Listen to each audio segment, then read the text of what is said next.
လူတွေစီကမျောလင့်လာတယ်နဲလာတယ်ပြင်တက်တိတ်လေးစိတ်ကုန်တတ်လာတယ်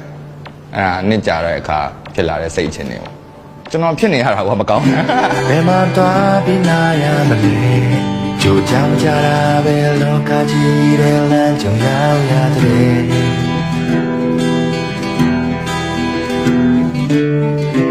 နေပုံလမ်းပြနေတီးပဲ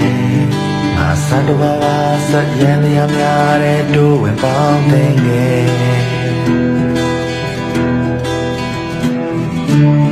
ဘာမီကိုဘသူတွေပိုင်းနေလဲငါဘယ်နေရာမှာရှိသလဲရှင်တစ်ဖက်နဲ့လမ်းလျှောက်ဆဲအတူမနေငါလူတွေဟာမြန်နေလေတကောဟာရှေ့တကောမောင်းမှာဝဲအရှိန်နဲ့စီးစပြလိုက်တယ်လောကရဲ့